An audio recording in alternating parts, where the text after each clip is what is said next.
News हर समय आपके साथ। मैं हूं ज्ञानेंद्र कुमार मौर्य। हमारे लेटेस्ट न्यूज को देखने के लिए डाउनलोड करें के मास न्यूज ऐप या टाइप करें www.kmasnews.com। नमस्कार, आप देख रहे हैं के मास न्यूज हर समय आपके साथ। मैं हूं ज्ञानेंद्र कुमार मौर्य। हमारे लेटेस्ट न्यूज को देखने के लिए डाउनलोड करें के मास न्यूज ऐप या टाइप करें www.kmasnews.com।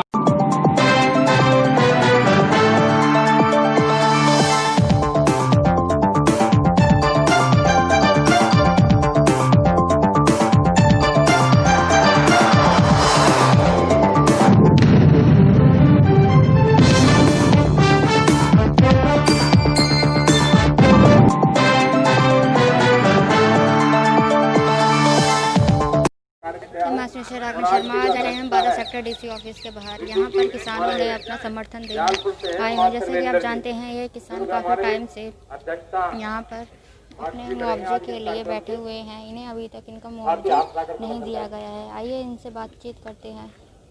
कोई साथी अपने विचार रखे अपना अनुमति से और अपने विचार रखें। नमस्कार, पहले मैं आपको थोड़ा ये बता दूं कि आज का मेरा नाम गुलाब सिंह सैनी है। कब से आप यहाँ पर बैठे हुए हैं? हम यहाँ हो गए 1 महीना तो ऊपर हो गया। पहले तो आज ये मुद्दा करप्ट चल रहा है, किसान कानून होगा हमको हुड्डा प्रधान मुआवजा नहीं दे रहा, तो हमारे 50 रुपए किसानों को बॉर्डर पर धरने मुआवजा लेने के लिए। मुआवजे देने के मुद्दा चल ही रहा है। आपकी क्या मांग और है? हमारा जो बढ़ा हुआ पैसा है सुप्रीम कोर्ट का, वो हमको पैसा नहीं दे रहे हैं। लगातार बैठे हुए और उससे पहले उसकी मांग है हमें पैसा जल्दी से जल्दी दिया जाए। दोबारा फिर धरने में बैठे हैं। बस उनकी जमीन एक्वायर हुई थी 1995 में। जैसे कि आपने सुना कि इनको मुआवजा नहीं दिया है। आप जैसे कि देख सकते हैं, यहाँ पर काफ़ी किसान आए हुए हैं। यहाँ पर मुआवजा फाइनल कर दिया और उसके बाद आप जबरदस्ती मुझे दें उसे, तो जब किसान उसको नहीं चाह रहा, किसी किसान ने मांग नहीं की, लॉकडाउन के दौरान में भी पास किए गए। आज जब किसानों का आंदोलन चला हुआ है, विपक्ष सारा इसका मतलब जो है ना विरोध कर रहा है और सरकार ने शीतकालीन सत्र भी उसके लिए मतलब निरस्त कर दिया है कि भाई क्यों कि उनको सरकार को मतलब सामना करना पड़ता। यहाँ तक कि जो सरकार के अपने धड़े के जो लोग हैं, जैसे शिरोमणि अकाली दल है और कई इनके अपने एमपी हैं, वो भी इसका विरोध कर रहे हैं। और सबसे बड़ी बात तो ये कि राज्यसभा में इनका बहुमत नहीं था, वहां धक्के से इन्होंने मतलब इस कानून को बिलों को पास करवाया है। तो ये सरकार की चारों तरफ से मनमानी चल रही है, किसान इसको बर्दाश्त नहीं करेगा।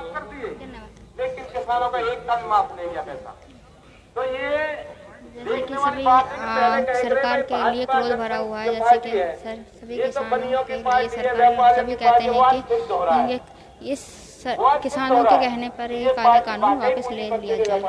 Reporter nation.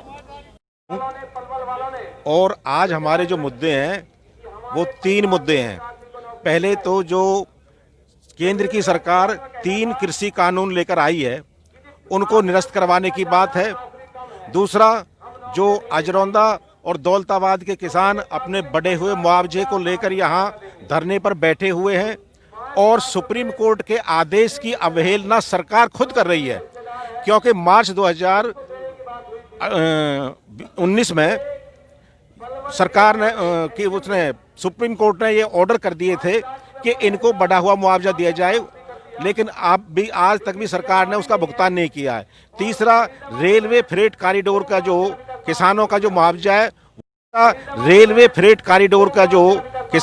मुआवजा है, वो नहीं दिया है। पलवल में उसमें 10% की बढ़ोतरी के आदेश हो चुके हैं, लेकिन यहाँ का जो प्रशासन है किसानों की अनदेखी कर रहा है। उसमें जो हिस्सेदार हैं उसको 5 लाख रुपए देने की बात जो है सरकार ने पहले मानी थी, लेकिन आज तक उस पर कोई अमल नहीं किया गया है। सरकार सिर्फ कहती है, अपने कार्य पूरा नहीं करती है। दोबारा से प्रश्न पूछिए आप। सरकार सिर्फ अपना कार्य बोलती है लेकिन अपना कार्य पूरा नहीं करती है। बिल्कुल यही बात है कि सरकार जो है जो कहती है उस पर खरा नहीं उतरती और मतलब किसानों की पूरी तरह से अनदेखी की जा रही है। सिर्फ एक तरफ से नहीं, तीनों तरफ से अनदेखी की जा रही है। जो रेलवे फ्रेट कॉरिडोर के जो किसान हैं उनको आज तक भुगतान नहीं किया गया है और उनके जो इंटरेस्ट की जो बात है, पलवल में यूपी में वहाँ इंटरेस्ट पास हो चुका है, यहाँ के किसानों ने कौन सा गुनाह कर रखा है, वो भुगतान नहीं किया है। यहाँ जो अजरौंदे दौलताबाद के किसान बैठे हुए हैं धरने पर, उनका जो बढ़ा हुआ रेट है, उसके लिए सुप्रीम कोर्ट ने जो है ना मार्च 2019 में आदेश दिए थे और आज तक उनको जो है ना लागू नहीं किया गया। इसलिए 3 जो काले कानून है उसमें सरकार किसानों के साथ खेल खेल रही है। क्या खेल खेल रही है कि अब जो कमेटी गठित की है और सुप्रीम कोर्ट के सामने कोई किसानों का पक्ष रखे बगैर जो 4 आदमियों की कमेटी गठित की है वो चारों के चारों प्रो गवर्नमेंट हैं और पहले इन बिलों की तारीफ कर चुके हैं। एक तो इनमें से ऐसा है जो अपने आप को अर्थशास्त्री कहते हैं और वो इनका जनक है ये जो कानून बने हैं।